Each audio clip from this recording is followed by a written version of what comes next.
Assalamualaikum warahmatullahi wabarakatuh. Kami dari kelompok 2 di sini akan membahas kasus test-based learning, yaitu mengenai adaptasi tekanan tinggi pada populasi teripang di laut dalam Pulau Sulawesi, dengan anggota saya Sabrina Aprilia Zara dengan NIM 106, kemudian ada Colin Indriani dengan NIM 107, kemudian ada Gita Sasmitan dengan NIM 108, ada Vena Pirena dengan NIM 109, dan juga ada Syifa Musbar dengan NIM 110. Sebelum kita masuk ke studi kasusnya, kita perlu mengetahui bahwa teripang merupakan sebutan umum bagi hewan holoturian yang tergolong dalam film Echinodermata. Hingga saat ini tercatat lebih dari 1.200 spesies teripang yang tersebar di berbagai wilayah perairan dunia, dengan sekitar 70 spesies diantaranya diketahui dapat dikonsumsi. Nah, spesies teripang yang layak dikonsumsi tersebut ditemukan di kawasan Pasifik Barat dan Timur serta Atlantik Utara, mencakup wilayah beriklim tropis hingga sedang. Secara global, teripang ini memang memiliki peranan penting sebagai organisme akuatik bernilai ekonomi tinggi dengan produksi bersih tahunan mendekati 220.000 ton dan nilai ekonomi bruto yang diperkirakan melebihi 7 miliar dolar Amerika Serikat. Salah satu spesies yang paling banyak dibudidayakan adalah Apoptychopus japonicus yang telah lama dimanfaatkan sebagai bahan pangan oleh masyarakat Tiongkok dan menjadi bagian dari tradisi kuliner mereka selama berabad-abad. Oke, masuk ke studi kasusnya. Jadi, tekanan hidrostatis ini dapat meningkat seiring bertambahnya kedalaman laut dan berpotensi mengganggu keseimbangan fisiologis organisme laut. Nah, terutama pada tingkat seluler melalui penurunan fluiditas membran sel dan terganggunya fungsi protein membran. Nah, kondisi ini pada akhirnya dapat mempengaruhi metabolisme energi dan kelangsungan hidup sel. Meskipun demikian, Apoptychus japonicus ini mampu bertahan pada tekanan tinggi melalui mekanisme adaptasi yang tidak bersifat pasif. Pada jurnal Yang et al. Tahun 2020 ini menunjukkan bahwa adanya respon Apoptychus japonicus terhadap tekanan hidrostatis pada spesies ini melibatkan regulasi ekspresi gen yang berperan dalam menjaga stabilitas membran, metabolisme energi, dan respons stres seluler sebagaimana diungkapkan melalui analisis transkriptomik. Dengan kata lain, teripang ini dapat menyesuaikan kerja selnya agar tetap berfungsi normal meskipun berada di bawah tekanan yang sangat tinggi. Selanjutnya terkait bukti evolusi. Berdasarkan penelitian Liang dan rekan-rekan tahun 2020, Apoptychus japonicus menunjukkan respon genetik yang signifikan ketika dipaparkan pada tekanan hidrostatik tinggi, yaitu 15 hingga 20 megapascal. Tekanan ini setara dengan kondisi laut dalam. Paparan tekanan tersebut memicu perubahan ekspresi gen yang terorganisir ke dalam 3 kelompok utama, yaitu gen yang meningkat secara linear, gen sensitif dengan tekanan menengah, dan gen khusus aktif pada tekanan ekstrim. Pola ini menunjukkan bahwa respon yang terjadi bukan bersifat acak, melainkan terkontrol secara biologis. Family gen pada LRGSS menunjukkan kelompok gen yang meningkat secara linear seiring naiknya tekanan. Hal tersebut menunjukkan respon dasar untuk menjaga kestabilan sel di bawah tekanan. Family gen PSGS menunjukkan kumpulan gen yang aktif pada tekanan menengah, yaitu 15 megapascal, yang dapat menyesuaikan cepat tanpa perubahan genetik permanen.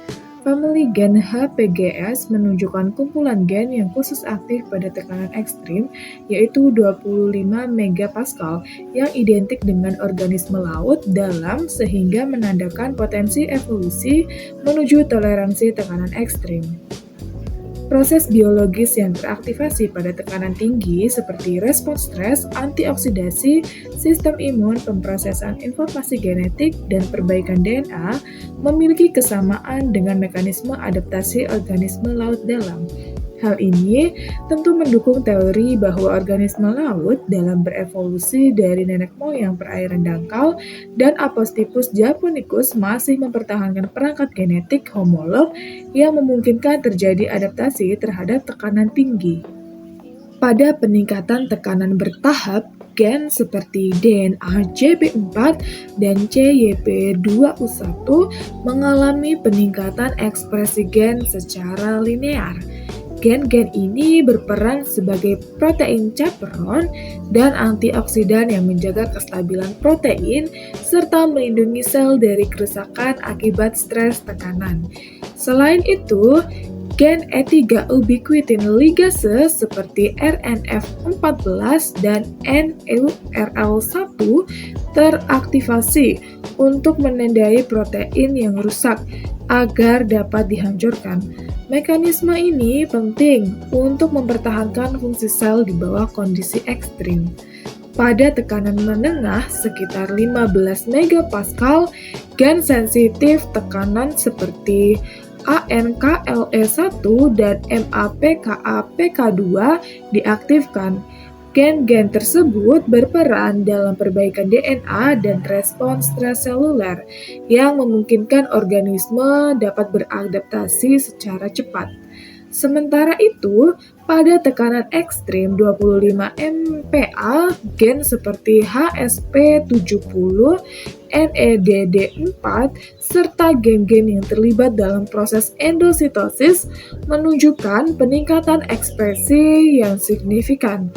Aktivasi tersebut menandakan sistem proteksi sel tingkat lanjut yang umumnya ditemukan pada organisme laut dalam. Meskipun respon yang diamati masih bersifat aklimatisasi jangka pendek, plastisitas fenotip yang ditujukan oleh Aposticopus japonicus merupakan dasar penting bagi proses evolusi jangka panjang. Jika tekanan tinggi terjadi secara konsisten dalam skala waktu evolusioner, maka respon genetik ini berpotensi mengalami fiksasi melalui seleksi alam.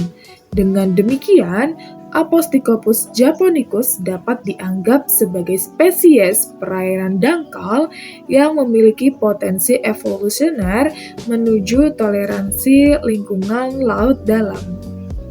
Selanjutnya, berdasarkan literatur yang kami gunakan, Aposticopus japonicus menunjukkan berbagai respon molekuler terhadap tekanan hidrostatik tinggi yang memberikan gambaran mengenai proses evolusi spesies menuju toleransi terhadap lingkungan laut dalam. Fauna laut dalam diyakini berevolusi dari nenek moyang perairan dangkal melalui peristiwa kepunahan Phanerozoikum yang memicu migrasi vertikal dan menempatkan tekanan seleksi kuat terhadap kemampuan bertahan di lingkungan bertekanan tinggi. Adaptasi evolusioner jangka panjang terjadi melalui perubahan genetik yang terfiksasi, sedangkan aklimasi jangka pendek muncul sebagai respon fisiologis sementara yang dapat mencerminkan tahap awal jalur adaptasi. Spesies laut dalam tidak mengembangkan gen baru, tetapi memodifikasi perangkat genetik yang diwariskan untuk mengoptimalkan fungsi jalur antioksidan, metabolisme energi, dan pemrosesan informasi genetik. Tekanan hidrostatik mempengaruhi fluiditas membran, stabilitas protein, dan proses replikasi maupun translasi, sehingga hanya organisme dengan mekanisme penyangga molekuler yang efektif yang dapat bertahan.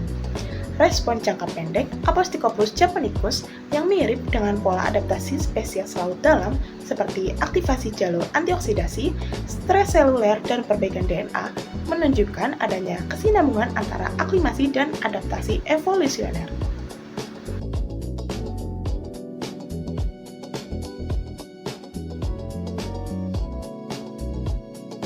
Berdasarkan analisis transkriptom komparatif, Aposticopus japonicus menunjukkan bahwa paparan tekanan hidrostatik yang tinggi dapat memicu respon stres seluler yang kuat, terutama melalui peningkatan regulasi gen yang berperan dalam perbaikan kerusakan DNA dan degradasi protein, sehingga memaksa organisme tersebut untuk mengalokasikan energi yang lebih besar untuk mempertahankan stabilitas sel, bukan untuk meningkatkan pertumbuhan maupun kualitas jaringan tubuh. Secara ekologis, Aposticopus japonicus secara alami hanya ditemukan di perairan pesisir dangkal dari zona intertidal hingga sekitar 40 meter.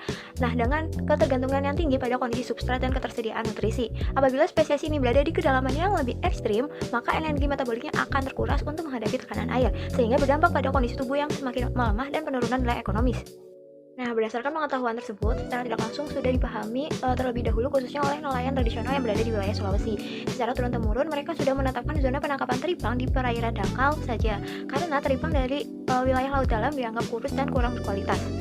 Sedangkan efek dari perubahan iklim seperti pemanasan laut global dapat mendorong Apostykopus japonicus melakukan migrasi vertikal ke perairan yang lebih dalam untuk mempertahankan suhu optimal tubuh mereka. Namun, strategi ini masih dibatasi oleh tekanan hidrostatik yang tinggi dan suhu laut dalam yang terlalu rendah, sehingga dapat mengakibatkan meningkatnya stres protein dan kerusakan molekuler. Oleh karena itu, muncul strategi sistemsasi di wilayah pesisir. Nah, keberadaan padang lamun di laut dangkal berfungsi sebagai refugi alami dalam menjaga teripang tetap berada pada kedalaman yang aman secara fisiologis dan genetik. Selain itu, adanya praktik buka tutup dalam sistem sasi secara tidak langsung memberikan waktu pemulihan bagi populasi teripang dari stres lingkungan dan kerusakan molekuler. Jadi kesimpulannya, Apostykopus japonicus menunjukkan kemampuan bertahan terhadap tekanan hidrostatik tinggi melalui perubahan ekspresi gen yang menjaga kestabilan sel. Mekanisme tersebut melibatkan pelindungan protein, perbaikan DNA, dan pengaturan metabolisme energi. Respon ini mencerminkan aklimatisasi jangka pendek yang berpotensi berkembang menjadi adaptasi evolusioner jangka panjang. Kesamaan jalur molekuler dengan organisme laut dalam mendukung asal-usul fauna laut dalam dari spesies perairan dangkal. Hal ini menunjukkan bahwa A. japonicus memiliki potensi evolusioner terhadap lingkungan bertekanan tinggi. Di Indonesia, temuan ini sejalan dengan kearifan lokal, seperti sasi, yang menjaga teripang pada kedalaman aman dan mendukung keberlanjutan sumber daya.